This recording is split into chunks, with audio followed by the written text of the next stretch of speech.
សួស្តីថ្ងៃនេះបងអូនសូមបង្ហាញអំពីរបៀប download កម្មវិធី Hi Easy និងរបៀបចុះឈ្មោះជាមួយនឹងកម្មវិធី Hi Easy អញ្ចឹងដើម្បីចុះឈ្មោះនិង download កម្មវិធីនឹងបានជាដំបូងគឺយើងចូលទៅក្នុង App Store បើសិនជា Android គឺយើងចូលទៅក្នុង Play Store អញ្ចឹងយើងចុចទៅលើនឹងមកបន្ទាប់មកគឺយើងនឹងឃើញខាងក្រោមនេះ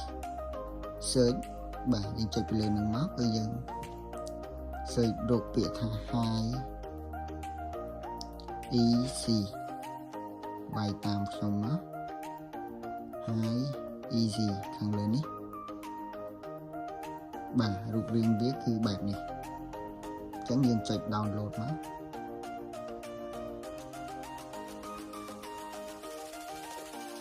នៅពេលដែលយើង download ពេញគឺយើងចូលទៅក្នុងកម្មវិធីនឹងតែម្ដងយើងចុចខាងក្រោយនេះមកដែលមានពាក្យ open នេះយើងចុចមកបាទអញ្ចឹងនៅពេលដែលយើងចុចចូលកន្លែង open នេះគឺសម្រាប់ការចុះឈ្មោះគឺវាមានច្រើនសន្តាន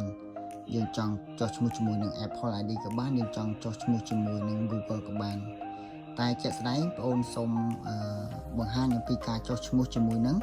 Gmail អញ្ចឹងដើម្បីចុះឈ្មោះជាមួយនឹង Gmail បានជាដំបូងគឺយើងត្រូវចូលទៅក្នុង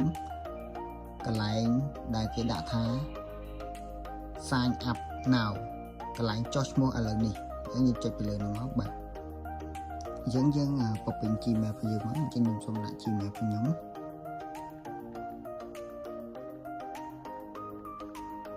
Gmail បងប្អូនឈ្មោះអីគឺបងប្អូនដាក់ឈ្មោះ Gmail ហ្នឹងមកបាទបន្ទាប់ពីយើងបំពេញ Gmail ហើយគឺយើងចុចគ្រាខាងក្រោមនេះអញ្ចឹងយើងចុចគ្រាខាងក្រោមហើយយើងចុចពាក្យ next បន្ទាប់ពីយើងចុចពាក្យ next ហើយយើងចុច get code ខាងនេះបងយើងចុចអាខាងហ្នឹងមកវានឹងផ្ញើកូដទៅក្នុង Gmail របស់យើងដើម្បីយកកូដនឹងបានគឺ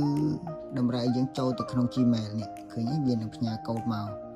បាទ54 22 21អញ្ចឹងយើងវាយ54 22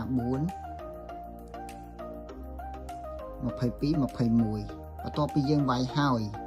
ខាងក្រោមនេះគឺគេតម្រូវឲ្យយើងដាក់ password សម្រាប់ password បងប្អូនចង់ដាក់ password អីក៏បានដែរឲ្យតែយើងចាំខ្លួនយើងចាប់ពី8ខ្ទង់ឡើងឧទាហរណ៍បងប្អូនដាក់ឧទាហរណ៍ឲ្យបងប្អូនមើលគឺបងប្អូនដាក់ពីអក្សរ A ធំ A តូចពី1ដល់7ខាងលើដាក់បែបណាខាងក្រោមដាក់បែបហ្នឹងជាកន្លែងហ្នឹងខាងលើដាក់បែបណាខាងក្រោមដាក់បែបហ្នឹងឲ្យដូចគ្នាដើម្បី